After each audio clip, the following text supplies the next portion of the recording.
السلام عليك زين الأنبياء السلام عليك. بسم الله الرحمن الرحيم والصلاة والسلام على سيدنا محمد وآله وصحبه وسلم أجمعين. Ameen. One time Imam Ali, on the day of Eid, he was seen wearing clothes that was shabby. And they asked him, they said, Imam Ali, you're wearing this clothes on a day like this? And he said that Eid, the celebration, is not just confined to wearing nice clothes and having nice things and a full meal and a full plate to eat. But he said every day in which our ibadah and our goodness increases, that's Eid. And that yesterday was Eid, and today is Eid, and tomorrow will be Eid if these meanings are present. And likewise, we celebrate, many of us, or all of us, as Thanksgiving. It's an opportunity to reflect upon the blessings, but we should realize that our real Thanksgiving is when we show gratitude for these meanings that Quran was just mentioning, and that we show gratitude, for the blessings from Allah, and that we show gratitude that we have the blessing of the Prophet ﷺ, and that what is this recitation of the Mawlid, if not a types of thanksgiving and appreciation of the guidance that has come to us. And that this is not just something that we do on a yearly basis, but we try to incorporate this in every aspect of our lives. And I wanted to look a little bit into the word for gratitude in Arabic, which we all know, which is shukr. You say shukran, right? Many people know this word. Sometimes it's the only word that they know is that shukran. You go to the Arab world and you hear shukran a lot, and people know this word. And it's a very rich, and it's a very beautiful, and it's a very deep word, this idea of shukr. And that it comes from the Arabs. They describe a well with the same triliteral root of shukr. So they say aynun shakra. And likewise, they describe an udder of a camel or a cow as being shakiratun.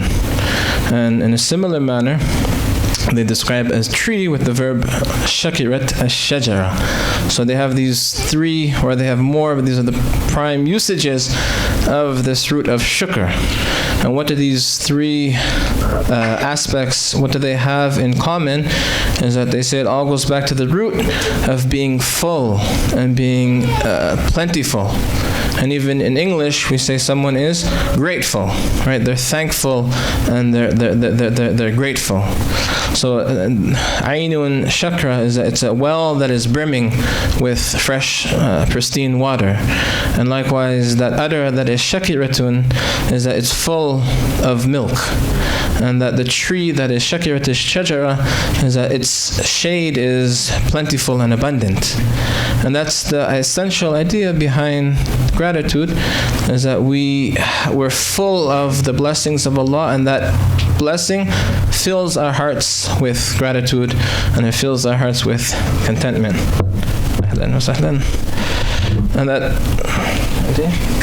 And they mentioned that shukr is of different degrees. And the easiest is that gratitude of the tongue. And that's, we all say Alhamdulillah, we always saying we thank Allah, and Alhamdulillah ala kulli hal, and that's the easiest level of shukr. And that's a good thing. It's a good thing, even if it's not, even if we're not always conscious of the reality of actually praising Allah and being grateful, but still a good thing. But higher than that is gratitude of the limbs. And that is that a person that's endeavors and they work, and whatever they do, it's an expression of their gratitude to Allah. And they mention the verse of the Quran, i'malu ala Dawood shukra, as Allah says after mentioning the blessings that He bestowed on the family of Dawood, Sulaiman and Dawood, and the family of Dawood, He says, "O Dawood, i'malu, O family of Dawood," out of gratitude. Right? So in a sense, everything that we're doing is a reflection of the blessings that we've been given, and that beauty and those blessings that we've been given, we're trying to reflect that in the world, and how we comport ourselves and in everything that we do. And then higher than that, or conjoined with that, is the gratitude of the heart. And that is, again, being full and seeing not just the blessings, but seeing the one who bestows these blessings. And gratitude is not an easy thing. They mentioned once a man, he was going around the Kaaba, making rounds around the Kaaba, and he was making this dua where he said, "Oh Allah, make me among the qaleel, make me among the few." And he kept on making this dua, "Oh Allah, make me among the few." And finally somebody asked him, "What do you mean, make you among the few? What does that mean?" And then he quoted this verse where Allah says, وَقَلِيلٌ مِّنْ عِبَادِيَ الشُّكُورِ, and that few of my servants are truly grateful.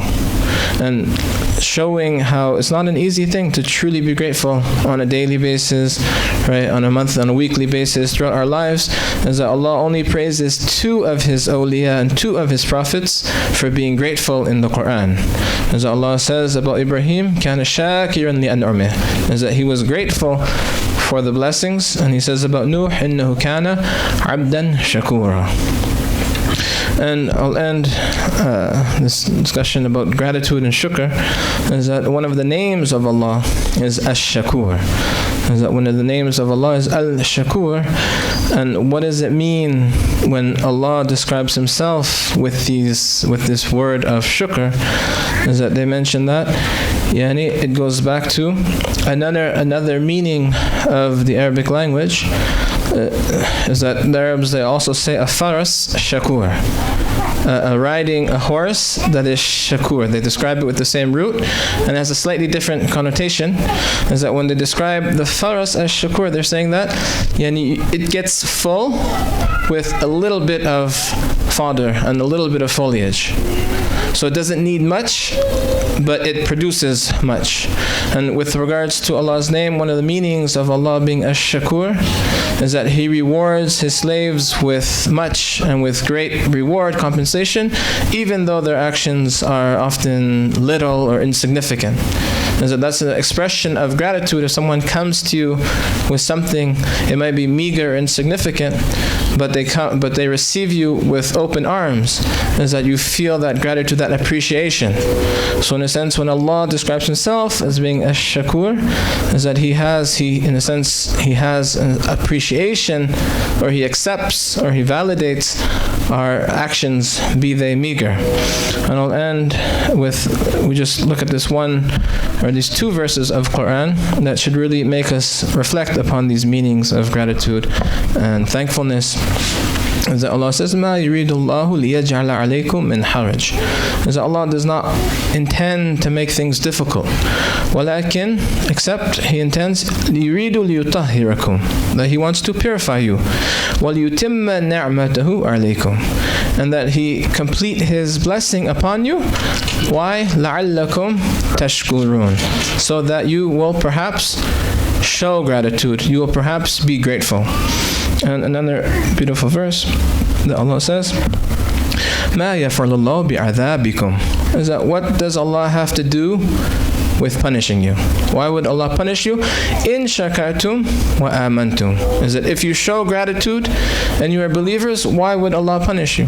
Ma yaf'al Allah bi'adhabikum in shakartum wa amantum wa kana Allahu shakiran alima, and that Allah is the Shakir and the all-knowing. So we ask Allah that He enable us to truly show gratitude for His blessings, and that we realize the degree and the value of these blessings before it's too late, and that He make us among those who are truly grateful.